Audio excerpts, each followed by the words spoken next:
with today's buzz from another splashy award show. New details on Demi Moore. It was a pretty busy weekend in Tinseltown. Yeah, and here with all of the Sizzling Scoop is Gawker.com staff writer Maureen O'Connor. Hi, Maureen. Maureen's in the house. All right, so the SAG Awards were last night, and I always wonder what the significance of the different award shows, but these are really supposed to be a precursor to the Oscars, right? They really are. The Academy, the biggest voting block in the Academy is the actors. There's more of them than any other group. So when the actors, especially when they're voting for the last Oscars and the one before that, all of the acting awards, so the best supporting and lead actor, actress. Tell us who won. I forgot. I'll predict it. Yeah. So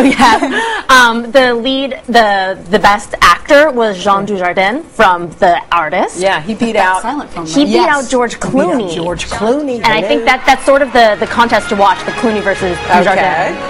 Viola Davis won for actress. And not Meryl Streep. Who do you think's going to win the Oscar? You know, I think that Viola Davis is going in. I think she's going in with a lot of momentum, and when the actors are behind you, that makes a big difference in the Academy. She gave us she wept. It was a really beautiful speech. She really was. She was shaking. The help just completely cleaned up. The help Octavia Spencer won for the best supporting actress. They also had the best ensemble cast. Everything. That movie was great. You did love it. I cried at everything. It was amazing. Me too.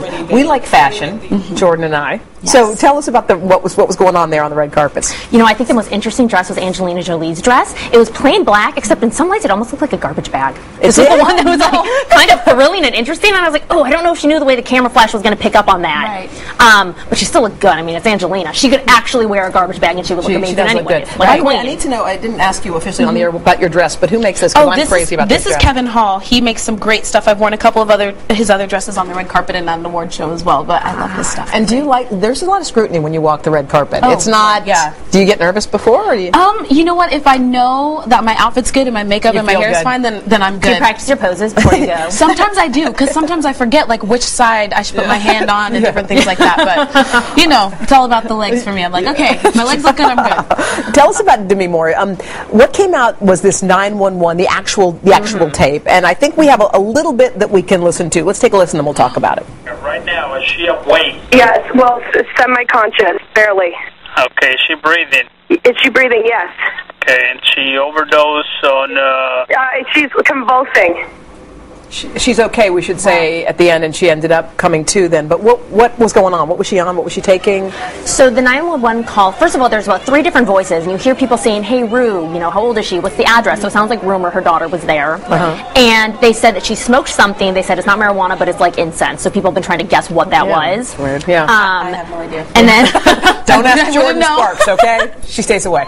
And then on top of that, the person was asking, well, does she take anything else? And they said, we don't really know. We're finding out she's been doing some things. So they're sort of hinting at that there was some type of substance abuse going on in the sort of leading up to that. We don't know if this is there, but everyone's talking about whippets. Do you know what that? What is that?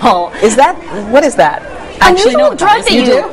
Well, that's, you know, like when the nitrous oxide in... Is that from, like, the Ready Whip? Yeah. Okay. I mean, you can get it not in Ready Whip, too. They also use them on paintball guns. It helps to shoot the paintball out. Yeah. Oh, okay. So I didn't know that. Look. All right. So Katy Perry stepped out. Yes. I like her. I love her. Tell us about her new look that she's got. So this is her. She stepped out for the first time since all the divorce news, and she walked a red carpet at a charity event in Vegas. Walked with one of her friends, who's a jewelry designer. Oh, wow. Blue hair. Blue, huh? Skin tight dress. It was like 7-inch heels. The shoes were just crazy. So she looks made a splash.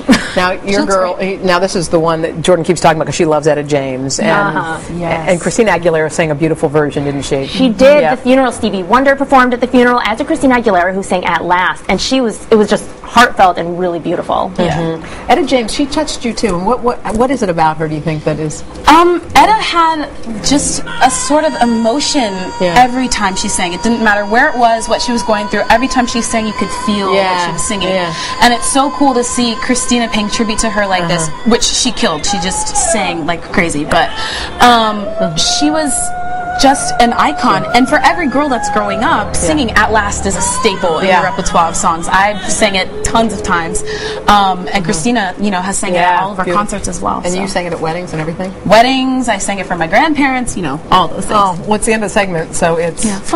Oh, it's At Last. What am I supposed to do? What do you want to hear? At Last. Oh, okay. Let me start from the middle. Okay. I found a dream that I can speak to, a dream that I can call my own. I found a thrill to press my cheek to, a thrill that I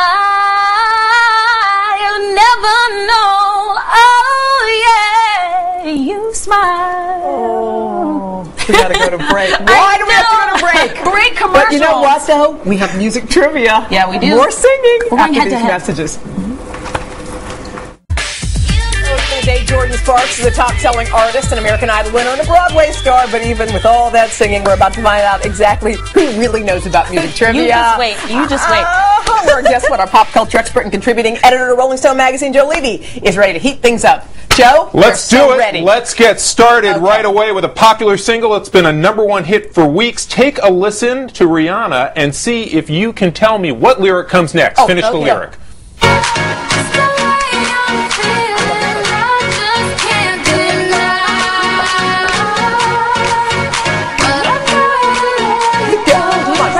Ready?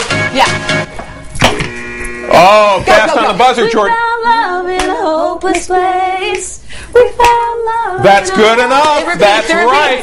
This is Rihanna's. There we go. And we have a winner. Okay. 1-0, Jordin. This was Rihanna's #1 single. She is right behind Madonna and Mariah for the woman with the most #1s and tied with your co-star Whitney Houston. Let's move on. We're ready. To another big hit. The video for this song, well, the video is in black and white and it shows Adele walking through the streets of what city? Let's take a look. Wait, what city? I don't even need to see it because I already You don't need to see it. We were supposed to see the video, but you know the answer, Hoda. It is. No, it's Paris. It's Paris. It's Paris. It's wow. Paris. Well, the judges say you gave the wrong answer first before you gave the correct answer. 1-0 still for Jordin.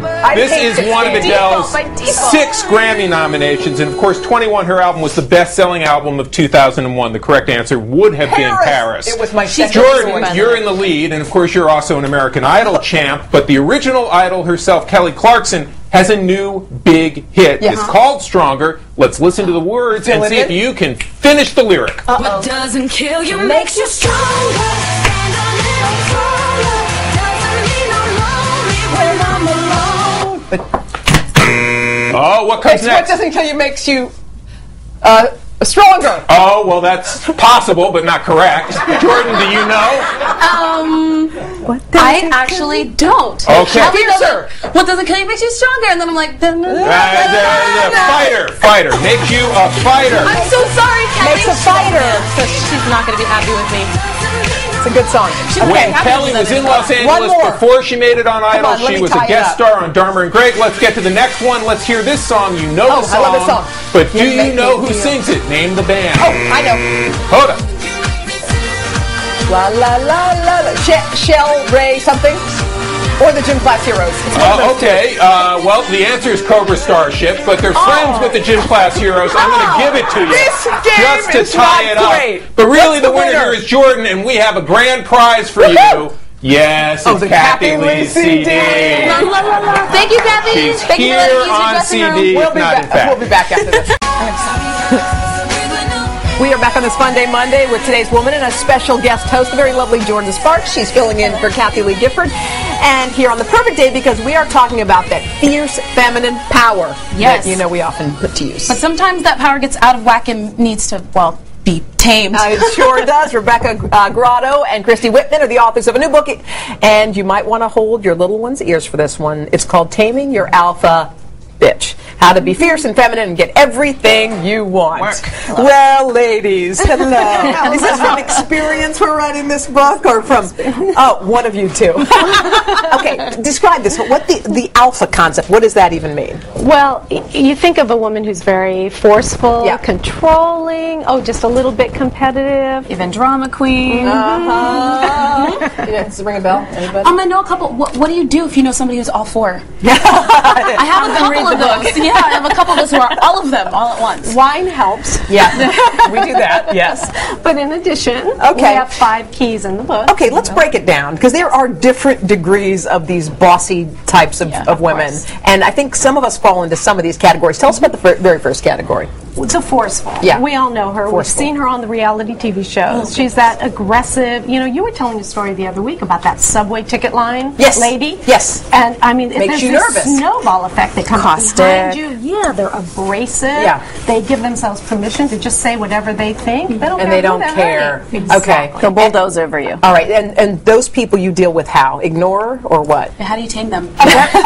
Avert your eyes. Avert your eyes. Back out slowly. What's really recognizing it within ourselves, Yeah. and when are we like that? Yeah. You know, when does that show up? Because it typically shows up in a situation where we feel stressed, we feel overwhelmed, which is a lot of women are like that these days. So some stressful situation, it could be good. It could be, you know, you're creating a wedding, you just had a baby, and you tend to be a little bit forceful because you're in fear. Well, there are people who are controlling. I think I fall into that sometimes. I like to have, you know, I'm a little bit of that. And that sometimes happens when I'm in a car and someone's driving and I know they didn't take the right turn and you're like, and you don't want to yell at your boyfriend and go, that was the right turn, but you go, you sit there and you're like, I wonder if he's going to discover whatever. That kind of controlling personality ain't great, because You I find know. your finger wagging. You Yes. find yourself starting to like feel tense inside. Exactly. But isn't tone kind of the way around that? You can still have that personality and go, honey, remember last time we came and it was so much easier when we turned right here? Well, it is definitely not what you say, but how you say you say things for sure, absolutely. But yeah, when you're controlling,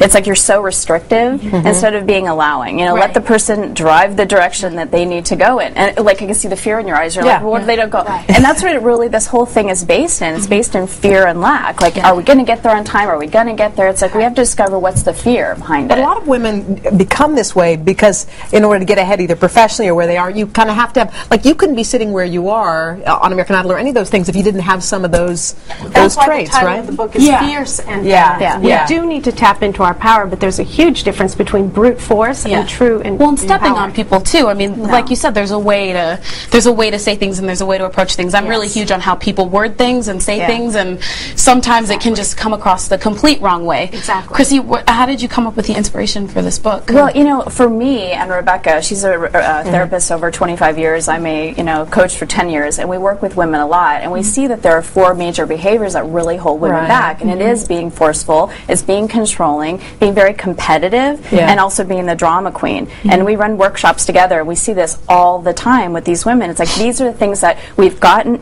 they've gotten us to a certain place in life to help you be driven. But now it's like we need to go beyond them because more women are overwhelmed, they're stressed, we have more women on antidepressants, they've reached this level of success, but they're just not happy. The drama queen thing is interesting because these are almost like the fire starters, the people who cause a commotion so they can fix it, and then they're sort of the heroine in the And what we need to recognize is that takes tremendous energy, whether it's a drama queen in our life who's taking our attention, our time, or on the phone at 3 in the morning dealing with their crisis, and then it's over by 6 o'clock, the next day. So we need to realize how much of our resources are being depleted, whether it's our own dramas or their dramas. I guess we all have to check ourselves, and if we're just quickly on the other end of the spectrum, where we are very passive and we just say whatever you want, honey, and it's okay, we sort of have to get a better backbone. I think the beauty of Taming Your Alpha Bee is that is that this is a book about empowering women. So it's really teaching women to stand in their true power, and that has nothing to do with being a passive and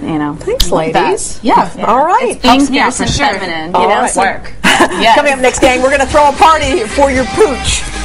No kidding. These are dog parties, okay? He's getting a manicure. Pampered pooches. After this. It's time to unleash the hounds, dash your dog's winter blues, and give them a little playtime with their furry friends by hosting, of course, a plush party for your pup. Here with some advice on how to throw a yappy hour is party planner Tracy Metro of Homemade Simple on the Oprah Winfrey Network. And hi, ladies. I want you to know you're in great company, a great dog lover. You, by the way, Jordin, are on the front cover of a magazine. It's called Life and Dog. And there you is that your dog? Yes, that's Minnie. That's little Minnie's cute. There's the other babies. Okay. That's Maddie, my friend's dog. Noni is the family lab. She's 10. All right. So you are in good company. Great design there. Thank you. Talk to us about this. Now, just so I'm clear, you're seriously talking about throwing parties just for dogs? Oh gosh, are you kidding me? Okay. I threw a Halloween party. No, you didn't. So this is Yappy Hour. Super cute. Now, Hoda, this question is directed more towards you, and I know how Kathy Lee would probably answer it also. Yes. When you both go to a cocktail hour, a happy hour, what's the very first thing that you want? I want a drink. A cocktail, right? cocktail. So what do we have here? What we do we have, look at these little pop-teenies